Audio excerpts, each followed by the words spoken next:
ধুবুৰীৰ গৌৰীপুৰত বাংলাদেশী মহিলাক আটক। বাংলাদেশৰ ৰুবিয়া ভাৰতত হৈ পৰিল জমুৰ ৰায়। ভাৰতীয় আধাৰ কাৰ্ড বনাই দিল্লীত বিক্ৰী কৰাৰ অভিযোগ। বাংলাদেশৰ দালালে মহিলাগৰাকীক দিল্লীত বিক্ৰী কৰাৰ অভিযোগ। কামৰ নামত 9গৰাকীকৈ মহিলাক ভাৰতত বিক্ৰী। বিদেশী মহিলাগৰাকীক দিল্লীৰ পৰা গৌৰীপুৰলৈ লৈ গৈছিল। সম্প্ৰতি গৌৰীপুৰ আৰক্ষী মহিলাগৰাকীক আটক কৰি সোধা-পোছা অব্যাহত ৰাখিছে। আমার অরিজিনাল নাম রুমি আক্তার আর এখানকার ডুপ্লিকেট নাম হয়েছে ঝুমুর রয়। আচ্ছা, আপনার ঘর কত? আমার দেশ বাংলাদেশ, বাংলাদেশ কুমিল্লা ডিস্ট্রিক্ট।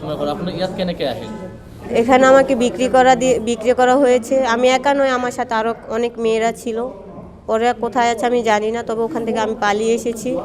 পালিয়ে গুয়াহাটি এসেছি। গুয়াহাটি থেকে এখন আমি কুচবিহার গিয়েছিলাম। কুচবিহার থানাতে স্যার বলল যে স্টেটমেন্ট নিয়েছে, বললো যে আমরা কিছু করতে পারবো না, গৌরীপুর থানাতে যাও। আচ্ছা, এই যে কিমান দিন আবার বিক্রি করলে আর কোনে বিক্রি করলে? ওরা আমাকে বিক্রি করেছে দিল্লির লোকের কাছে।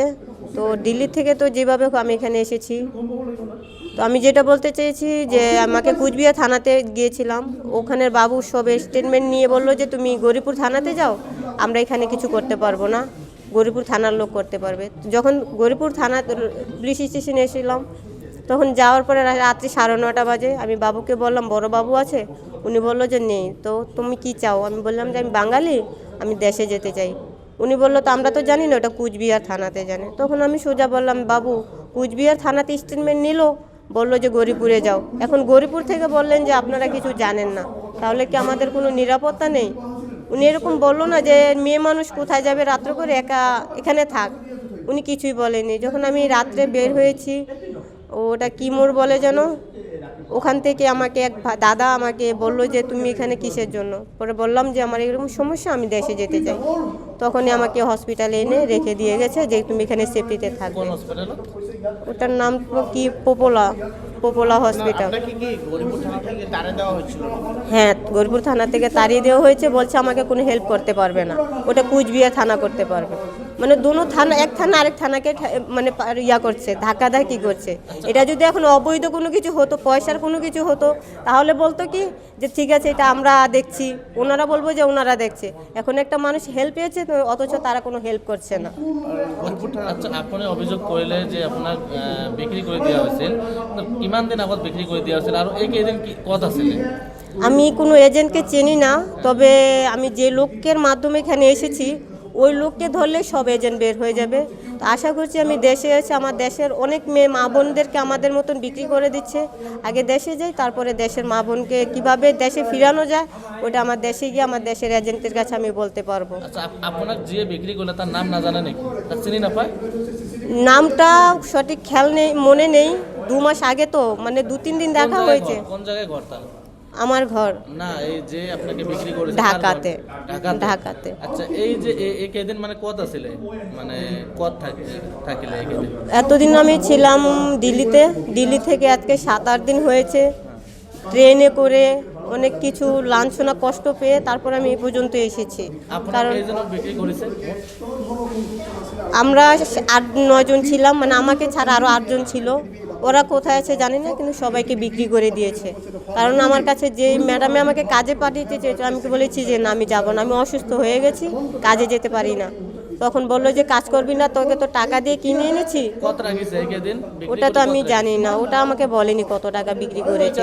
এই কেদিন এখানে যেখানে দেশ থেকে মেয়েদেরকে এনে আমার দেশের দালালেরা মেয়েদেরকে এখানে ভালো কাজের জন্য বলে, স্বামীর ঘর থেকে সবার ঘর থেকে অনেক মেয়েরা কষ্ট পেয়ে কাজে আসতে চায়, এখানে এনে বিক্রি করে ব্ল্যাকমেল করে খারাপ কাজ করাচ্ছে।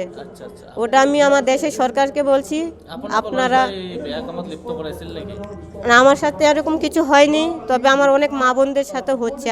আমি তো এখন অসুস্থ আছি, অনেক দিন ধরে আমি অসুস্থ আছি। যখন থেকে আমি এখানে এসেছি তখন থেকে আমি অসুস্থ আছি। তারপর আপনি পলাই আসছেন নাকি? হ্যাঁ, আমি পালাই আসছি ওখান থেকে আজকে 7-8 দিন হয়। আমি অনেক দিন যাবত কিছু খাইনি, কারণ কাউকে বিশ্বাস করি না। যদি কেউ কিছু খাইয়ে যদি কোথাও নিয়ে যায় মেরে ফেলে, তার জন্য আমি কারো কাছে কিছু খাইনি। গৌরীপুর আরক্ষী এখানে আপনাকে চিকিৎসার জন্য আনা হয়েছে এখানে? না, দাদা হেল্প করে আমাকে এখানে আশ্রয় দিয়েছে হসপিটালে। চিকিৎসা করা হয়েছে এখানে? না, চিকিৎসা করা হয়নি। আমি কোনো কিছু বলিনি যে আমার কোনো শরীরে সমস্যা, আমি কোনো খানা দানা করিনি, কারণ আমি কাউকে বিশ্বাস করি। এখানে কে এনেছে? এক দাদা এনেছে। পুলিশের স্টেটমেন্ট কি ছিল? পুলিশ কি বলছে তোমাকে? পুলিশ আমাকে সোজা বলেছে আমরা কোনো কিছু করতে পারবো না। গৌরীপুর পুলিশ কি বলেছে তোমার? আমরা কোনো কিছু করতে পারবো না, কুচবিহারে যাও। এই কথা বলেছে? হ্যাঁ, কুচবিহার থানা বলেছে, উনি আমার সব স্টেটমেন্ট নিয়েছে, আমার দেশের ঠিকানা এখানকার সব কিছু নিয়েছে। রাত্রে কটার সময় আসা হয় পপুলার হসপিটালে? পোপোলা হসপিটালে রাত্রে 12টার আশেপাশে হবে আমি এখানে এসেছি। তুমি এজেন্টকে কত টাকা দিয়েছিলে? আমি এজেন্টকে চিনি না, যে দালালেরকে এসেছি ওকে আমি 95,000 টাকা দিয়েছি। কোন বর্ডার দিয়ে আসা হয়েছে? ওটা হবে কক্সবাজার আর সিলেটের মাঝামাঝি কোথাও হবে, রাত্র করে সিলেটের নিয়েছে। রাত্রেবেলা? হ্যাঁ, অনেকখানি পথ হেঁটে পাহাড় দিয়ে তারপরে এনেছে। রাত্রেবেলা কয়জন ছিল তোমার সঙ্গে? আমার সাথে আরো 8জন ছিল মেয়ে। 8জন ছিল মেয়ে। আর আলাদা মেয়েগুলো কোথায়? ওরা কোথায় আছে জানি না, কারণ আমাদেরকে দিল্লি এনে আলাদা আলাদা করে দিয়েছে। এই কার্ড, আধার কার্ডটা তোমার কে দিয়েছে? আধার কার্ডটা আমাকে আমার দালাল দিয়েছে, তোমার এই আধার কার্ডের নাম কি? ঝুমুর রয়। আর তোমার অরিজিনাল নাম কি? আমার অরিজিনাল নাম রুমি আক্তার। তুমি আমি একটা বাড়ি মুসলিম। কোথায় বাংলাদেশে? বাংলাদেশে কুমিল্লা ডিস্ট্রিক্ট।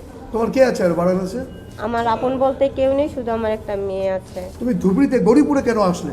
আমি ধুবড়িতে এসেছি, আমি এই ধুবড়ির কিছু মানুষ ছিল ওখানে দিল্লিতে, ওদের কাছে জিজ্ঞাসা করেছি আমি দেশে যাব কি করে। তারপরে সে বলেছে আমাদের ধুবড়িতে কাছেই ভোটার